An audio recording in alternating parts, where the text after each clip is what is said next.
గజం భూమి 14,000 రూపాయలతో 180 గజాల భూమి కేవలం 25 లక్షలు మాత్రమే. గట్కేసర్ ఓఆర్ఆర్కి 15 నిమిషాల దూరంలో. మీరు ముగ్గురు డిపార్ట్మెంట్ నుంచి వచ్చిన వాళ్ళే. ఆ ముగ్గురులో ఇప్పుడు మీరు మాత్రమే మిగిలారు పార్టీలో. ఎమ్మెల్యేగా అందరిలాగే గెలిచాను. అందరిలాగా పవర్స్ నాకు ఇవ్వలేదు. వేరే వాళ్ళు ఎవరు చేశారంట? సిద్ధార్థ రెడ్డి గారు గతంలో చూస్తే వైఎస్ జగన్మోహన్ రెడ్డి గారు ఎన్నికల ప్రచారానికి వచ్చినప్పుడు సిద్ధార్థ రెడ్డిని నా గుండెల్లో పెట్టుకొని చూసుకుంటాను అన్నారు. ఆర్థర్ గారు నా ఇంటర్వ్యూలో ఏమన్నారంటే, ఒక చిన్న కుర్రాడు 25 ఏళ్ల వయసున్న కుర్రాడు సిద్ధార్థ రెడ్డి వల్లే నేను గెలిచాను అని చెప్పారు. ఇక్బాల్ గారు ఎందుకు పార్టీని వీడారు? పోతూ బండరా వేసిపోయాడు కదా పార్టీని. 90% మంది ఎమ్మెల్సీలు మాతో టచ్లో ఉన్నారు. త్వరలో వాళ్ళందరూ కూడా మా పార్టీ కండవాళ్ళు కప్పుకోబోతున్నారు అన్నారు. ఆ 90% ఎమ్మెల్సీలో యేసరత్నం గారు ఏమైనా ఉన్నారా? ఏదేమైనా ఒకటి మాత్రం వాస్తవం అండి, మేము అల్లా టప్పాగా రాలేదు.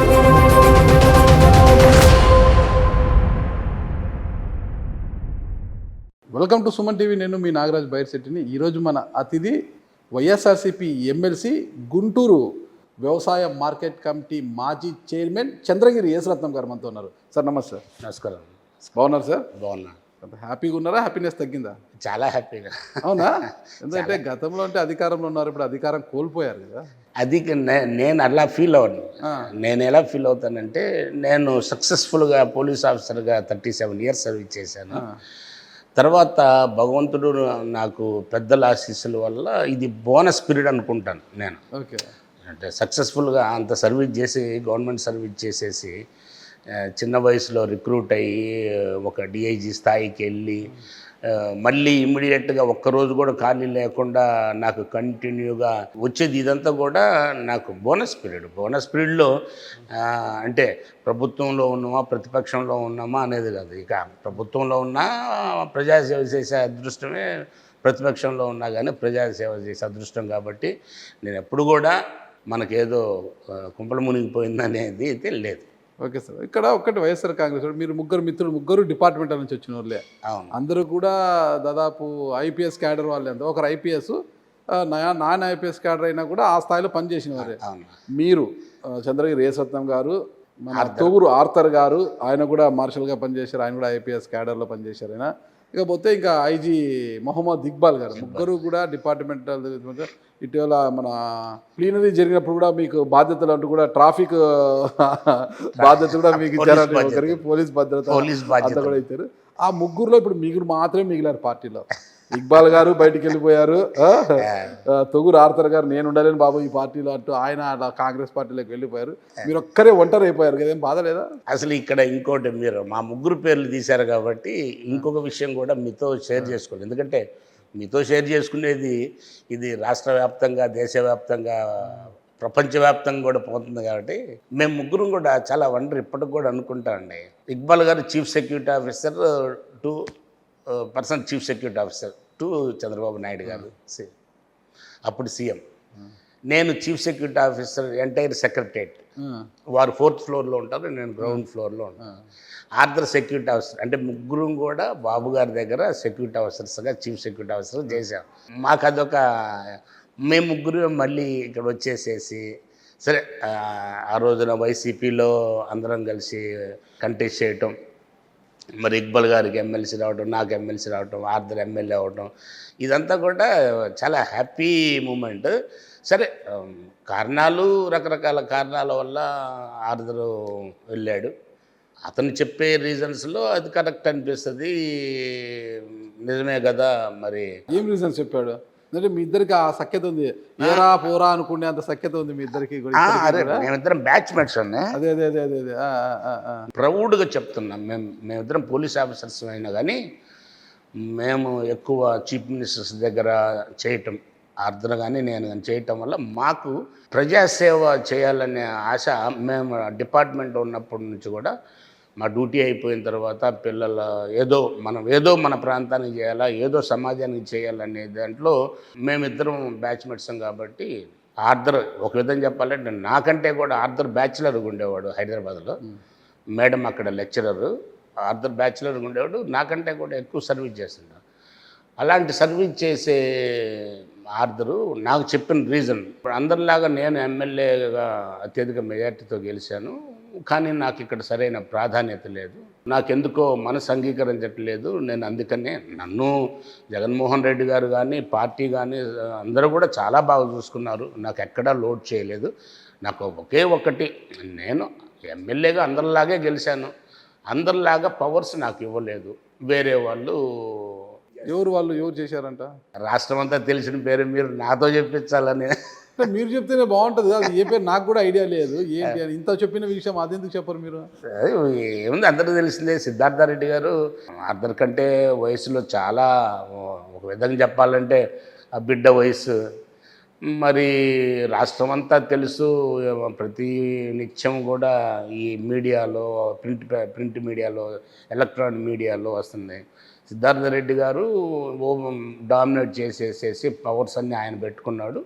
ఇలాంటి పరిస్థితుల్లో నాకు కూడా తెలుసు, చాలా 4-5 సందర్భాల్లో ఆర్దర్ గారిని ఇక్కడ పార్టీ పెద్దలు పిలిపించడం, సర్దుకోమని చెప్పడం, ఇదంతా కూడా అతనికి నచ్చలేదు. అది విన్న తర్వాత సరే, మర్యాద లేనప్పుడు సరే, దేవుని దయ వల్ల మనం మంచి పోలీస్ ఆఫీసర్స్గా పేరు తెచ్చుకున్నాము. జనరల్గా ఇప్పుడు వచ్చే కొత్త ఎస్ఐలు కానీ, కొత్త డిఎస్పీలు కానీ, కొత్త ఐపీఎస్ ఆఫీసర్స్కి మేము తెలియదేమో కానీ, మేము సర్వీస్లో ఉన్నంతకాలం కూడా మా ఇక్బాల్ గారు కానీ, ఆర్దర్ కానీ, నేను కానీ తెలుసు. మీరు ఇంత చెప్పారు, ఒకటే చెప్పాలా, గతంలో చూస్తే వైఎస్ జగన్మోహన్ రెడ్డి గారు ఎన్నికల ప్రచారానికి వచ్చినప్పుడు సిద్ధార్థ రెడ్డిని నా గుండెల్లో పెట్టుకొని చూసుకుంటాను అన్నారు. అవును. ఆర్థర్ గారు నా ఇంటర్వ్యూలో ఏమన్నారంటే, ఒక చిన్న కుర్రాడు 25 ఏళ్ల వయసున్న ఆ కుర్రాడు సిద్ధార్థ రెడ్డి వల్లే నేను గెలిచాను అని చెప్పాడు. ఆయనే అంత గొప్పగా చెప్పినప్పుడు సిద్ధార్థ రెడ్డి కూడా తన వర్గాన్ని కాపాడుకోవడానికి, తన వర్గం కోసం కొంత చొరవ తీసుకొని ఉంటాడు అనుకోవచ్చు కదా.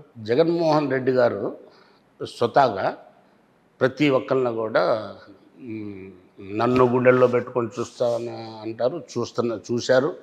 అందులో అతిశయోక్తి లేదు, ఏం అనుమానం లేదు. ఆర్దర్ని కూడా గుండెల్లో పెట్టుకొని చూస్తా అన్నారు. మరి ఎందుకంటే మేమిద్దరం, మా సర్వీస్ మీకు తెలిసిందే, ఆర్దరు నేను కూడా ఆయన పెద్ద ఆయన రాజశేఖర రెడ్డి గారి దగ్గర చేసిన వాళ్ళం. సో ఓకే, మిగతా వాళ్ళ గురించి చెప్పలేము, కానీ మా ప్రాధాన్యత మాకుంది.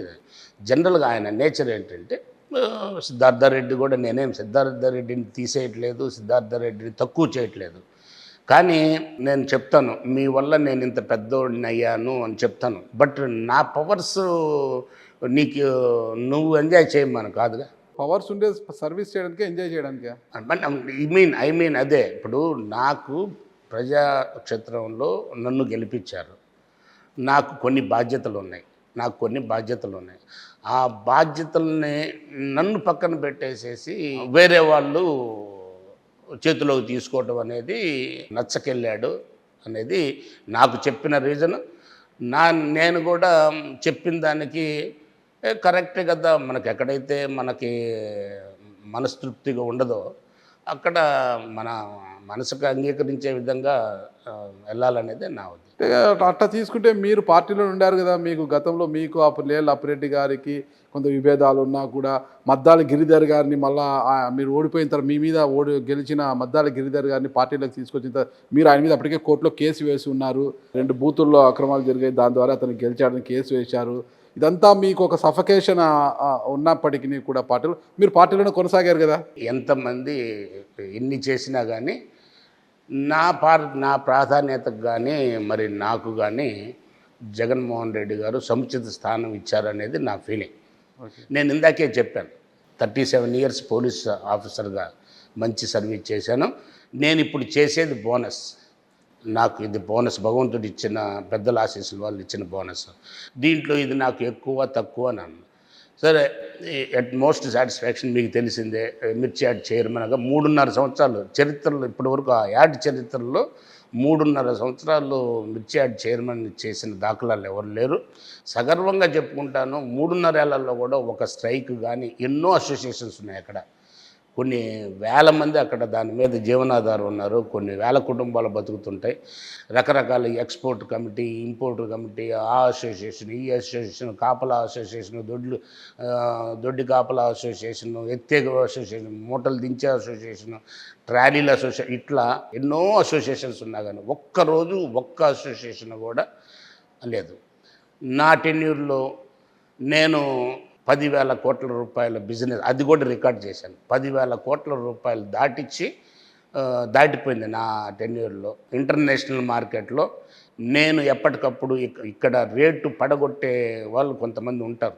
అంటే ఆర్టిఫిషియల్గా క్రియేట్ చేసేసి అక్కడ సర్టిఫికేషన్ వచ్చిందని రేటు పడగొట్టంటారు సార్. నాకున్న ఇంటర్నేషనల్ ఎలివేషన్ తోటి, నాకున్న కాంటాక్ట్స్ తోటి, మరి చైనా కానీ, వియత్నాం కానీ, ఇతర సింగపూర్, మలేషియాలో కానీ నాకున్న కాంటాక్ట్ ఇంటర్నేషనల్ మార్కెట్లో మిర్చి పొజిషన్ తెలిసేసుకొని అవసరమైతే వీళ్ళని కొంచెం కమాండ్ చేసేసేసి ఎక్కడ కూడా రేటు తగ్గకుండా ప్రత్యేకంగా ఇంకా ఏంటంటే బంగ్లాదేశ్కి అంతకుముందు వారం 10 రోజులు పట్టేది ఒక లోడ్ పోతే, ఒక లోడ్ ఎత్తితే ఖర్చు టైం సేవ్ చేయాలనే ఉద్దేశంతో రైల్వే డిపార్ట్మెంట్ తోటి కాంటాక్ట్ చేసేసి నాకు as a employee, as a డిఐజీగా నాకున్న ఎక్స్పీరియన్స్ తోటి గవర్నమెంట్ ఆఫ్ ఇండియాతో కాంటాక్ట్ చేసేసి డైరెక్ట్గా గుంటూరు నెహ్రూ నగర్లో ట్రైన్ బయలుదేరితే నేరుగా బంగ్లాదేశ్ ల్యాండ్ అయ్యేటట్టుగా చేశాను. ఇవన్నీ కూడా మోస్ట్ సాటిస్ఫాక్షన్.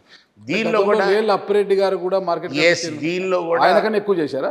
నేను చేసే రికార్డు నేను చెప్పుకుంటున్నాను. వాళ్ళు చేసిన రికార్డులు అన్నీ ఉన్నాయి. వాళ్ళు చేసిన ప్రతి ఒక్కరికి కూడా ఒక్కొక్కరికి ఒక్కొక్క రికార్డు ఉందండి. అక్కడ అప్పిరెడ్డి గారికి ఒక రికార్డు ఉంది, అప్పిరెడ్డి గారికి ఒక రికార్డు ఉంటుంది. మంచి అయినా చెప్పను, చెడైనా చెప్పను. మన్నం సుబ్బారావు గారు ఉన్నారు, వారికి ఒక రికార్డు ఉంటుంది. నా తర్వాత వచ్చిన నిమ్మకాయల రాజనారాయణ గారు ఉన్నారు, నాకంటే ముందోళ్ళు ఉన్నారు, నా తర్వాత వాళ్ళు ఉన్నారు. నేను నా గురించి చెప్పుకోవటానికే నాకు పరిమితిగానే మీరు రికార్డులని తిరగరాశారు. నేను అనుకుంటున్నాను అక్కడ రికార్డు ఉంటుంది కదండి, తిరగరాశారా లేదనేది. ఇప్పుడు నేను సగర్వంగా చెప్పుకున్నాను. అప్పిరెడ్డి గారి హయాంలో రికార్డులన్నీ బద్దలైపోయినాయి, రికార్డులే లేకుండా అయిపోయినాయి కదా. చెప్తున్నాను కదా, ఎవరి రికార్డు వాళ్ళది. నేను చేసింది ఏంటంటే 3.5 సంవత్సరాలు రికార్డు. తర్వాత ఒక్క అసోసియేషన్ నుంచి కూడా ఒక్కరోజు కూడా ధర్నా చేయకుండా ఉన్న దాఖలాలు. ఎక్కడ ఇబ్బంది, ధర్నా అంటే ఏంది, మేము దీంట్లో ఇబ్బంది పడుతున్నాము, మాకు ఇది కావాలా అది కావాలా అనేది అట్లాంటిది రానేలేదు. మూడోది ఏంటంటే ఇంటర్నేషనల్ లెవెల్లో ట్రాన్స్పోర్ట్ ఏర్పాటు చేశాము. నాలుగోది 10,000 కోట్లు దాటి 10,000 కోట్లు ఇది నా లైఫ్ టైం రికార్డ్. తృప్తి, ఇదొక తృప్తి అనమాట. ఇక్బాల్ గారు ఎందుకు వెళ్ళండి? మీ ఇంకొక మిత్రుడు ఇక్బాల్ గారు ఎందుకు పార్టీని వీడారు? పోతూ బండరా వేసిపోయాడు కదా పార్టీ మీద. ఇప్పుడు ఎవరికి ఏం బాధ ఉందో, ఆర్ద్ర బాధ అంటే ఆర్ద్ర నాకు చెప్పుకున్నాడు కాబట్టి నేను మీడియా పరంగా చెప్పాను. ఇక్బాల్ గారు మరి పోవటానికి కారణాలు ఏంటో నాకు అంత పెద్దగా తెలియదు. ఏదేమైనా ఒకటి మాత్రం వాస్తవం అండి, మేము అల్లా టప్పాగా రాలేదు. అంటే ఇది నేను పొగరుతో చెప్తున్నాను లేకపోతే ఆత్మ దీని గురించి చెప్తున్నాను తెలియదు, కానీ మేము ప్రజాసేవ, పోలీస్ సేవలో ప్రజలకు సేవ చేసే అవకాశం ఏ విధంగా ఉందో రాజకీయాల్లో కూడా అంతే ఉంటుందనేది భావం. మా మీద వేరే వాళ్ళ పెత్తనాన్ని మరి ఏదన్నా గన అధికంగా చూపిస్తే క్షమించే ఇది జనరల్గా ఒప్పుకోరు కదా, మేము ఒప్పుకోము. ఇప్పుడే కరెక్ట్ విషయంకి వచ్చారు. మండలిలో, శాసన మండలిలో మీరంతా చాలా సీనియర్లు. మీ నాయకుడు మాజీ ముఖ్యమంత్రి వైఎస్ జగన్మోహన్ రెడ్డి ఎప్పుడు ఒక మాట అంటారు, నా ఎస్సీలు, నా ఎస్టీలు, నా బీసీలు, నా మైనార్టీలు అంటారు. ఈ ఎన్నికల్లో ఈ అనుకున్న నలుగురు కూడా, ఈ వర్గాలన్నీ ఎస్సీలు, ఎస్టీలు, బీసీలు, మైనార్టీలు అందరూ కూడా మీ పార్టీకి దూరం అయిపోయారు. అందుకే ఈ చేదు అనుభవం వచ్చింది. ఓకేనా? 151 నుంచి 140 స్థానాలు కోల్పోయి 11కి పరిమితమయ్యారు.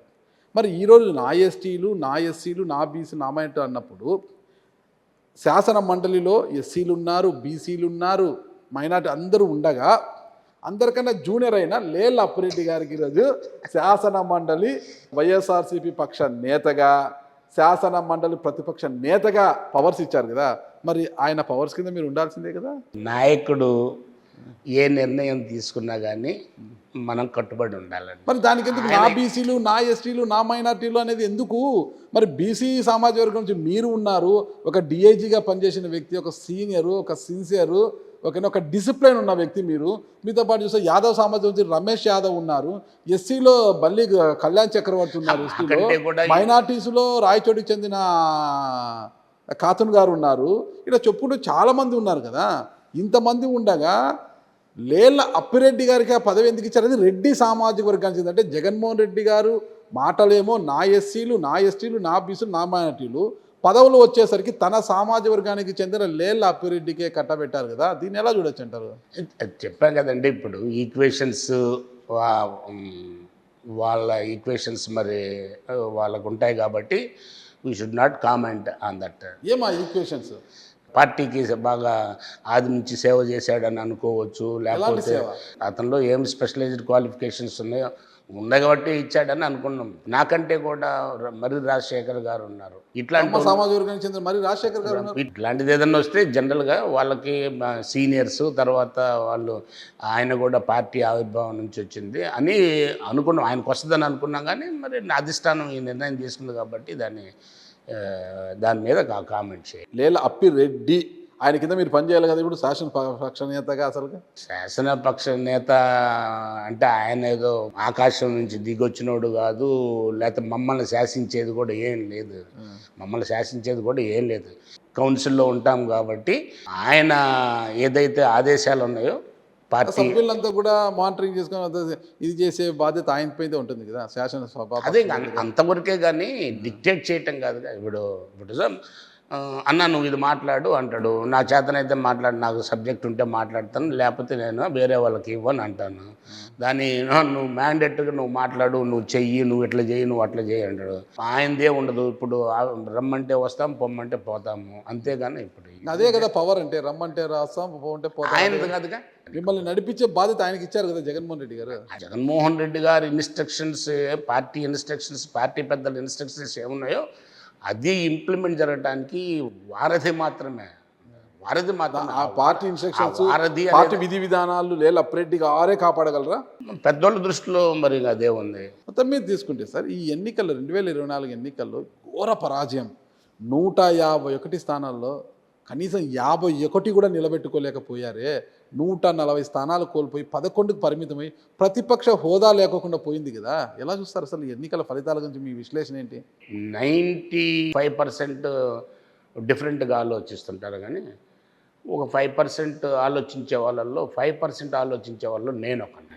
ఎందుకంటే 83లో ఎన్టీ రామారావు గారు ప్రభంజనం, 83, 85లో ఎన్టీ రామారావు గారి ప్రభంజనం, అసలు ఆయన వ్యక్తిత్వం, ఆయన ఇవన్నీ కూడా మనం దేశమంతా కూడా కొనియాడే స్థితిలో ఉండి 89లో వచ్చేసరికి తనే మరి ఒక 2 కాన్స్టిట్యున్సీస్లో కొడంగల్లో ఓడిపోయి హిందూపూర్లో గెలిచిన చరిత్ర ఉంది. ఆ రోజు ఆయన రిజెక్టెడ్ బ్రహ్మాండమైన సంక్షేమ పథకాలు, 2 రూపాయల కిలో బియ్యం అయితేనేమి, పేదలకు పక్కా గృహాలు అయితేనేమి, పేద రైతులకి ఉచిత విద్యుత్ అయితేనేమి, ఇలాంటివి చెప్పుకుంటూ పోతే చాలా సంక్షేమ పథకాలు ఈరోజు కూడా ఈ లైవ్లో ఉన్నాయి.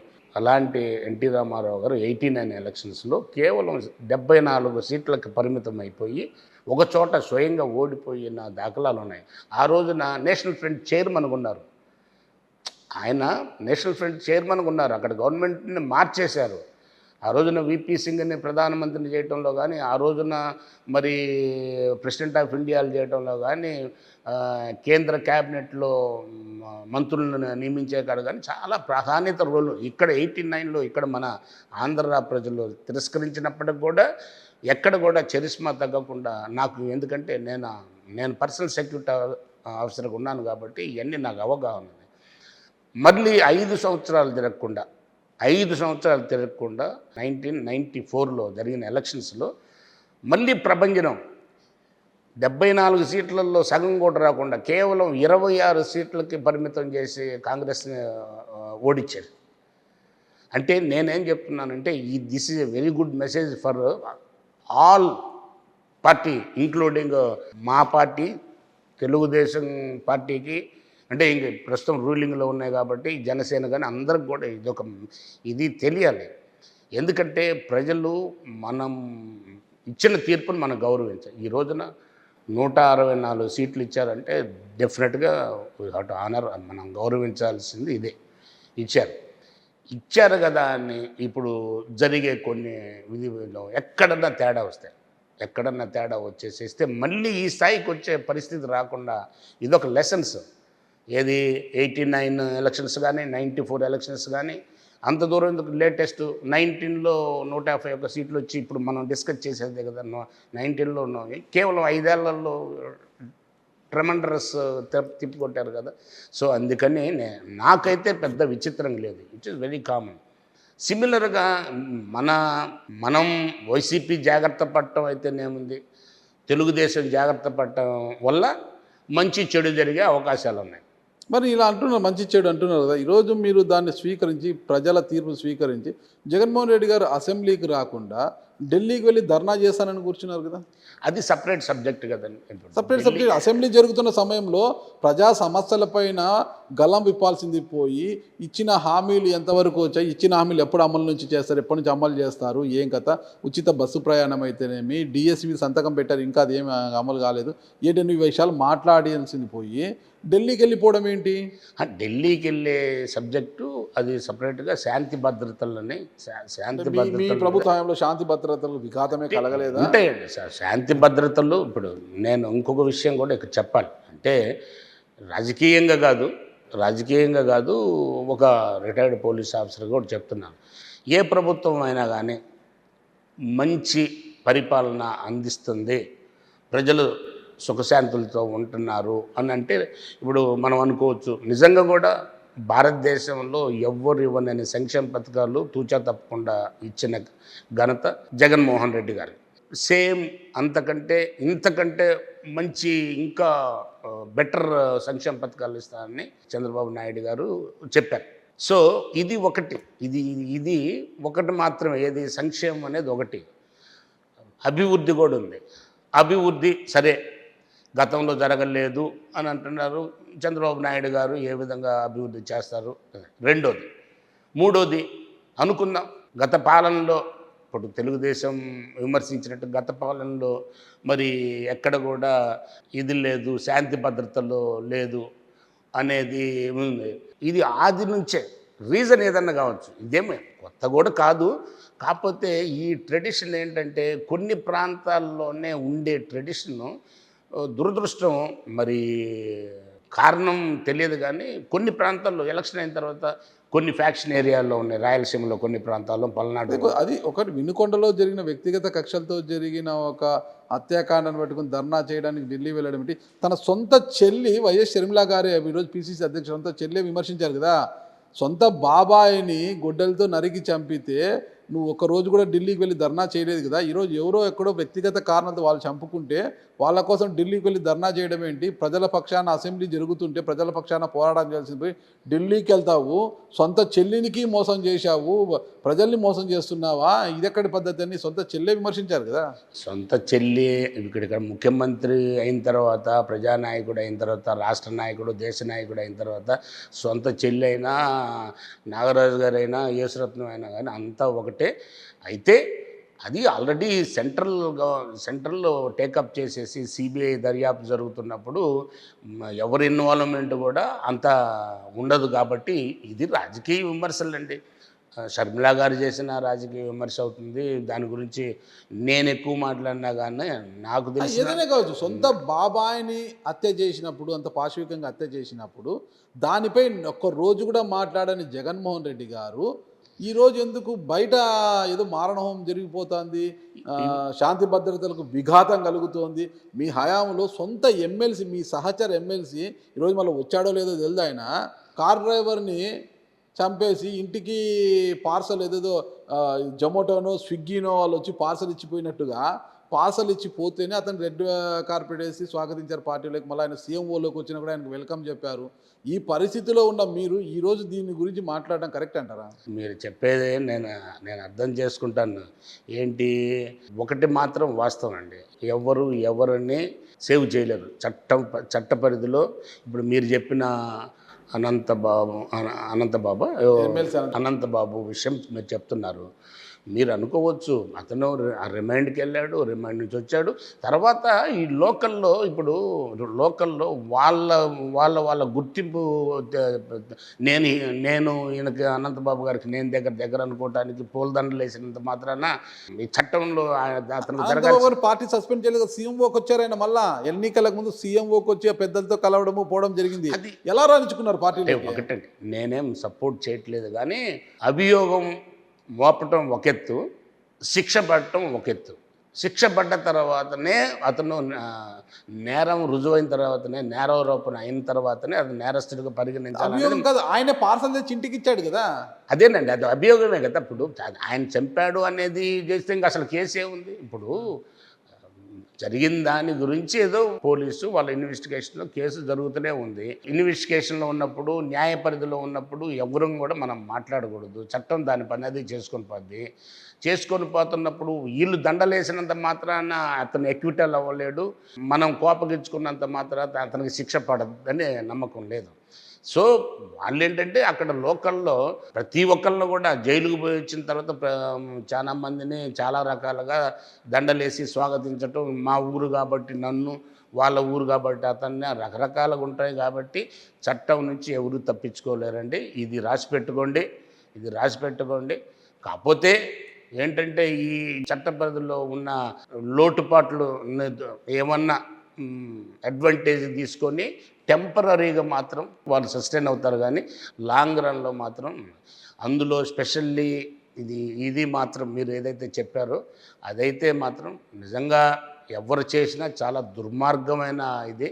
దాని బాధ్యులు మాత్రం నిజంగా కూడా నేను వ్యక్తిగతంగా చెప్తున్నాను, ఉరిదీయాల్సిందే. ఖచ్చితంగా ఉరిదీయాల్సిందే. వ్యక్తికి దిస్మాయి పార్టీ పరంగా కాదు, ఒక రిటైర్డ్ పోలీస్ ఆఫీసర్ చెప్తున్నాను, అనంతబాబు అన్న కారకుల్ని మాత్రం ఉరిదీయాల్సిందే. అప్పుడే నిజంగా ఎస్సీ, ఎస్టీ, బీసీ మైనారిటీల్లో ఈ విధంగా హత్యలకు గురవుతున్నారు ఒక మెసేజ్ పోయేటట్టు ఉండాలి. ఒక మెసేజ్ పోవాలి కూడా. అయిపోయింది, మనల్ని ఇంకేం ఎవడు పీకలేడు అనే దాన్ని నేను I'm not going to tolerate. ముఖ్యంగా మీ పార్టీ ఓటమికి జగన్మోహన్ రెడ్డి గారి నిర్ణయాలతో పాటు సజ్జల రామకృష్ణారెడ్డి గారిని, ధనంజయ రెడ్డి గారిని, వైవి సుబ్బారెడ్డి గారిని బాధ్యులుగా చేస్తున్నారు. బ్యూరోక్రసీని ఎక్కువగా బాధ్యులుగా చేస్తున్నారు. మీ ఎమ్మెల్యేలే కేతిరెడ్డి వెంకటరామరెడ్డి గారు కావచ్చు, జక్కంపూడి రాజా గారు కావచ్చు, వీళ్ళందరూ కూడా ఆరోపించారు కదా. కారణం ఏదైతేనేమి ప్రజలు తీర్పు ఇచ్చారు. ప్రజలు తీర్పు ఇచ్చేసిన తర్వాత వాళ్ళు ఇంకెవరన్నా చెప్పొచ్చు, యేసురత్నం అనే వ్యక్తి గుంటూరులో దారుణాలు చేశాడు కాబట్టి అది మొత్తం గుంటూరు మొత్తం ఊడ్చుకుపోయింది అనొచ్చు. కృష్ణా జిల్లాలో ఇంకెవడి పేరే చెప్పేది. సరే, ఓవరాల్గా మాత్రం మీరు పేర్లు చెప్పారు, కొంతమంది నేను కూడా విన్నాను, మీడియాలో విన్నాను. దానిలో సపోజ్ నా మీద ఏదైనా ఎలిగేషన్ వస్తే నేను ఆత్మ పరిశీలన చేసుకుంటే కనీసం నెక్స్ట్ ఫ్యూచర్లోనన్నా ఒకవేళ ఇప్పుడు ఏదైతే కామెంట్స్ చాలా తక్కువ మంది ధైర్యంగా వచ్చేసి కామెంట్ చేస్తారు. సో వెంకటరామరెడ్డి లాగా కానీ, లేకపోతే మహేష్ రెడ్డి గారి లాగా కానీ, లేకపోతే ఇంకా రాజా గారి లాగా కానీ, దాంట్లో సరే వాళ్ళు చెప్పిన దాంట్లో ఏదైనా సరే నాకు తెలుసు నేను ఎంతవరకు కారకుడిని, ఓటమికి ఎంతవరకు కారకుడిని. ఇప్పుడు ఎట్లయితే గెలిచినప్పుడు నా వల్ల ఈ కులం అంతా పడింది, నా వల్ల మా ప్రాంతం అంతా పడింది అని ఏ విధంగా చెప్పుకుంటాము, ఓహో ఓటమిలో కూడా మన రోలు ఉందని వాళ్ళు గ్రహిస్తే. రజనీ గారి ఓటమిలో మీ రోల్ ఉందా? అది ఆమె చెప్పాలా. అయితే ఇక్కడ మాత్రం వాస్తవంగా ఏంటంటే విడుదల రజనీ గారి గెలుపుకి నేనొక్కనే కాదు, నా భార్య కార్పొరేటర్గా ఉంది, నా కొడుకు యూత్ నాయకుడుగా గుంటూరులో ఉన్నాడు, మేము ముగ్గురం కూడా మా రోల్ ఏంటో ఎందుకంటే జగన్మోహన్ రెడ్డి గారు మాకు కొన్ని బాధ్యత చెప్పిన తర్వాత మేమెంత చేయాలో నాకు తెలిసేసి మీరు గుంటూరు ప్రజలను అడిగితే తెలుస్తుంది మా ముగ్గురు రోలు. అసలు మీరు గుంటూరు పశ్చిమ నియోజకవర్గ ఇన్ఛార్జిగా ఉండగా, అంటే మీరు పోటీ చేసి మీపై గెలిచిన మద్దాలగిరిని పార్టీలకు తీసుకొచ్చారు, మీకేమో మార్కెట్ కమిటీ చేసి మళ్ళీ ఎమ్మెల్సీ వచ్చి మిమ్మల్ని అలా సర్దుబాటు చేసేసారు. అంటే దానికంతా కూడా అప్పిరెడ్డి గారు అప్పుడు మిమ్మల్ని డిగ్రేడ్ చేయాలనో మరేమో తెలియదు, కానీ మద్దాలగిరి దారి తీసుకురావడంలో ఆయన కీలక పాత్ర పోషించారంటారు.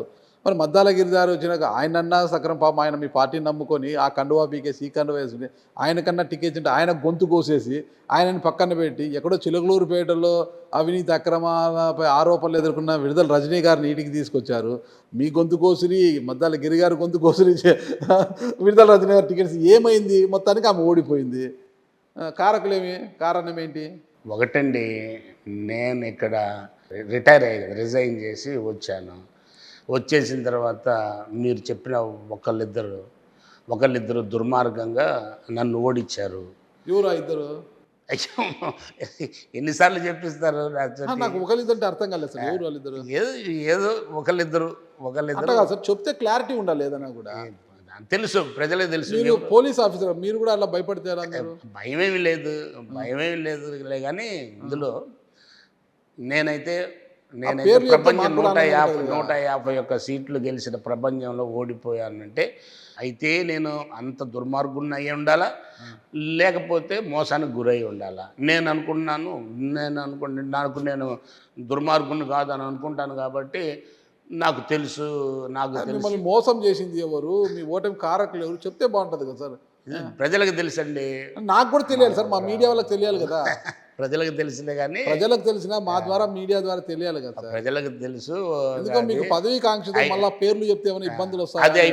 అది అయిపోయిన తర్వాత దుర్మార్గంగా నా పవర్స్ కట్ చేయటం. నేను ఇన్ఛార్జిగా ఉన్నాను, గుంటూరు వెస్ట్ ఇన్ఛార్జిగా ఉన్నాను.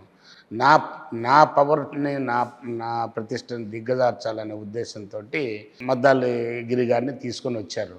సరే, నేను ఒకటే బేసికల్గా నా మైండ్ ట్యూన్ చేసుకున్నాను. ఏదైనా కానీ ఇది నాకు బోనస్, ఏదైనా కానీ బోనస్.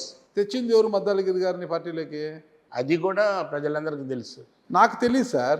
మీరు మా ఇంటర్వ్యూకి వచ్చి మాకు తెలియకపోతే ఎట్లా? మాకు నర్మగర్భంగా నాకు చెప్తే ఎట్లా? మీరు మా ఇంటర్వ్యూకి వచ్చారు, మాకు చెప్పాలి కదా ఎవరు అనేది. మాకు కూడా క్లారిటీ వస్తుంది. ప్రజలకు తెలిస్తే చాలండి, మీకు తెలియాల్సిన పని లేదులే. ప్రజలకు ఇబ్బందులు వస్తాయి మీకు పేర్లు చెప్తే? ఏ ఇబ్బందులే కానీ జనమంతా తెలిసిందే. మీరు పోతే నా ఓటమికి ఎవరు కారణం అంటే ఒకే ఒక్క పేరు చెప్తారు, అది జనానికి తెలిసిందే. ఆ పేరు నాకు తెలిస్తే బాగుంటుంది. నా నోట్లో ఉంచి మళ్ళీ నన్ను కాంట్రవర్సీ శంకులో పోస్తే తీర్థం అవుతుంది సార్. కాంట్రవర్సీ ఏమో సార్? ఏమైనా జీవితకాలం మీరు ఎమ్మెల్సీగా ఉండాలనుకుంటున్నారా, లేకపోతే మళ్ళీ ఎమ్మెల్యే టికెట్ ఏమైనా ఇబ్బంది దాటేయండి? చివరి అవకాశం అనుకుంటాను. చాలు నాకు. నేను చట్టసభలోకి పోవాలని, పేరు చెప్పడానికి చట్టసభలోకి పోవాలనేది ఒక 40 పేరు ఏదో మన యేసరత్నం గారు కొద్దిగా ఆందోళన చెందుతున్నారు. ఆ పేరు చెప్పడానికి అది ఎంత భయంకరమైన పేరు మీకే తెలియాలి. ఆ పేరు ఏంటి, ఆయన ఎవరు అంటే ఆయన ఎంత భయంకరమైన వ్యక్తి, ఆయన పరిస్థితి ఏంటి చెబితే యేసరత్నం గారికి ఎలాంటి ప్రమాదం వస్తుందో, పార్టీలో ఉండనిస్తారా ఉండనిరని ఒక ఆందోళనలో ఉన్నారు ఆయన. ఇంకా నేను ఇంతకన్నా ఎక్కువ అడగలేదు పేరుని. ఆ పేరు ఎవరు ఆయన చెప్పలేదు. మీకు తెలుసు అంటే మీరే గుర్తించుకోండి. ఓకే, చెప్పండి సార్. ఒకటండి, మనం ఏది చేసినా కానీ అంతరాత్మతో మాట్లాడుతూ ఉంటుంటాం. కొన్ని ఏంటంటే డైరెక్ట్గా ఇండైరెక్ట్గా కూడా నిన్ను మీ మనసు నేను నొప్పించకూడదు. అంటే ఎవడు వాడు అనుకుంటాడు నేను చాలా సత్యవంతుని, నేను చాలా నిష్ఠగా చేశాను. ఇందాక నేను రజనీ గారికి నేను చాలా నిష్ఠగా చేశాను అని చెప్తున్నాను. నేను చేశానా లేదా, నా కుటుంబం చేసిందా లేదా అనేది నిర్ణయించేది ప్రజలు నిర్ణయిస్తారు. ఇదే మీ చిరు అవకాశమా రాజకీయాల్లో? ఇంకా ఎమ్మెల్సీ భవిష్యత్తులో పోటీ చేయాలని ఉందా? ఈరోజు మద్దాల గిరి గారు మీ పార్టీకి రాజీనామా చేయబోతున్నారు. నేను ఈ సందర్భంగా ఒకటి చెప్తున్నాను, అన్ని విధాలుగా కూడా ఫిట్ ఉన్నాను. 29లో కానీ లేకపోతే 34లో కానీ ఎప్పుడైనా కానీ దేవుడు మంచి ఆరోగ్యం ఇస్తే ఉన్నంతకాలం ప్రజాసేవ చేయటానికే ఉంటాను. నేను ఏదో భయపడి లేకపోతే నాకు ఆ పదవి రాలేదని ఈ పదవి రాలేదని. ఇప్పుడు ఏంటంటే మీకు తెలుసు ఎమ్మెల్సీగా ఉన్నాను. ఇది ఏంటంటే నా జీవితంలో 84 నుంచి ఇంచుమించుగా 2005 వరకు ఇంచుమించుగా మధ్యలో 1 సంవత్సరం 2 సంవత్సరాలు అటు ఇటు పోయినప్పటికీ కూడా ఈ టోటల్ పీరియడ్ ఏదో ఒక యాంగిల్లో డిఫరెంట్ కెపాసిటీస్లో సబ్ ఇన్స్పెక్టర్ నుంచి డిఐజీ స్థాయి వరకు నేను రాజశేఖర రెడ్డి గారి టైంలో డిఐజీ అయ్యి అప్పటికి కూడా నన్ను ఇంకా చీఫ్ సెక్యూరిటీ ఆఫీసర్గా కంటిన్యూ చేయమంటే, సార్ ఇది స్టేట్ పోస్టు, స్టేట్లో ఒకళ్ళిద్దరు డిఐజీలు ఉంటారు, నేను వెళ్ళిపోయి పని నేర్చుకుంటానని వచ్చాను. నేను నా కెరియర్ బాగాలేక డిఐజీ ప్రమోషన్ వచ్చిన తర్వాత నేను జనత్ హుసేన్ గారిని రిక్వెస్ట్ చేసుకొని బయటకు వచ్చేసాను. సో నాకు ఒక డిజైర్ అనమాట. అంటే ఈ పీరియడ్ అంతా కూడా 40 సంవత్సరాల ఆలోచన ఏంటంటే చట్టసభలోకి వెళ్ళాలనేది. సో దురదృష్టం 19లో జరిగిన ఎలక్షన్స్లో ఓడిపోయి నాకు ఈ ఛాన్స్ పోయింది అనుకుంటే ఏదో అవకాశం దొరికింది. నేను ఈ రోజు వరకు అయితే నాకు తెలిసినంత వరకు నాకు తృప్తిగా చేసుకున్నాను. ప్రజలకు ఎంత తృప్తి ఉందో తెలియదు కానీ నాకు తృప్తి. అవకాశం వస్తే ఇంకా పని చేయడానికి సిద్ధంగా. ఎస్. ఓకే సార్, ఫైనల్గా ఒకటి చెప్పండి. నిన్నటి రోజు ఒక మంత్రి గారు చెప్పారు, జగన్మోహన్ రెడ్డి గారు అంటే 11 మంది ఎమ్మెల్యేలు వచ్చినా కూడా ఇంకా చాలా గట్టిగా ఉన్నట్టు నవ్వుతూ కనిపిస్తున్న అసెంబ్లీ నవ్వుతూ వచ్చారు, నవ్వులు పోగొడతాము. 90% మంది వాళ్ళ ఎమ్మెల్సీలు మండలిలో వాళ్ళ ఎమ్మెల్సీల బలం ఎక్కువగా ఉందని ఆయన కోస్త నవ్వులు కనిపిస్తున్నాయి, ఆ నవ్వుల్ని కూడా పోగొడతాము. ఏమి 90% మంది ఎమ్మెల్సీలు మాతో టచ్లో ఉన్నారు, త్వరలో వాళ్ళందరూ కూడా మా పార్టీ కండవాళ్ళు కప్పుకోబోతున్నారు అన్నారు. ఆ 90% ఎమ్మెల్సీలో యేసరత్నం గారు ఎవరు ఉన్నారా? వాళ్ళ మనసులో మాట నేనేం చెప్పగలను. ఆ 90% మంది ఎమ్మెల్సీల్లో 100% అనొచ్చు. యేసరత్నం గారు ఉన్నారా అంటున్నా. 100% వాళ్ళు కండువా మార్చుకోవడానికి యేసరత్నం గారు సిద్ధంగా ఉన్నారా? ఇప్పుడు నేను ఈరోజు నా స్టేటస్ ఆయనకి ఎట్లా తెలుసు? వాళ్ళు పేర్లు ఇస్తూనే ఉన్నారు, X, Y, Z అని ఇస్తూనే ఉన్నారు. ఆ 90%లో నేను ఉన్నానా లేదా, నేను ఏ రోజు ఎలా ఉంటాను అనేది ఇది చేయలేరుగా. అంటే ఇక ఇప్పుడు పార్టీ ఖచ్చితంగా మారను, వైసీపీలో ఉంటానని ఇప్పుడే చెప్పలేరు గట్టిగా. నేను ఉన్నది ఇప్పుడు వైసీపీలోనే ఉన్నాను. ఇంకా భవిష్యత్తులో కూడా వైసీపీలో ఉంటానని గట్టిగా చెప్పలేరా? ఏదైనా జరిగినప్పుడు కదా నువ్వు మాట్లాడాల్సింది. ఏదైనా జరిగినప్పుడు కదా మాట్లాడాలి. ఏదో ఉంది దీంట్లో గూఢార్థం, ఏదో ఉంది. ఏదో జరిగితే ఖచ్చితంగా నేను పార్టీ మారను, మండలిలో ఎమ్మెల్సీగా ఉన్నంత వరకు వైసీపీలోనే ఉంటానని గట్టిగా చెప్పలేకపోతున్నారు యేసరత్నం గారు. అంటే రేపటి రోజు ఏమైనా జరగచ్చు. అంటే ఒకటి ఇక్కడ గుర్తుపెట్టుకోవాల్సిందే, యాజ్ లాంగ్ యాజ్ హ్యాపీగా ఉంటామో అక్కడ ఉంటాము. ఎక్కడైనా సరే మా ఆత్మగౌరవానికి కానీ లేకపోతే ఇంకేదన్నా అదర్ ఇదిలో కానీ వచ్చేసేస్తే ఆర్థర్ ఉన్నాడు, ఇక్బాల్ ఉన్నారు, వాళ్ళు ఎందుకు వెళ్ళారు, వాళ్ళకి ఏదో ఇది. నేను మాత్రం సాటిస్ఫాక్షన్ ఈరోజు నేను సాటిస్ఫాక్షన్ ఉన్నాను, అంతకుమించి నేను ఎక్కువ చెప్పలేను. ఓకే సరే, ఈ రోజు వరకు యేసరత్నం గారు సాటిస్ఫాక్షన్ ఉంది. రేపటి రోజు ఏం జరుగుతుందో, ఎందుకంటే ఇప్పుడు బులుగు కండువా ఉంటుందా, పసుపు కండువా ఉంటుందా ఆయన ఒంటి మీద అనేది, ఆయన భుజం మీద అనేది భవిష్యత్తు రేపటి రోజు తెలుస్తుంది. చూద్దాం మరి ఏ కండువాతో ఆయన ముందుకు కొనసాగుతారు రాజకీయాల్లో అనేది కూడా కొనసాగుతాం. థ్యాంక్ యూ యేసరత్నం గారు, నమస్తే. నమస్కారం.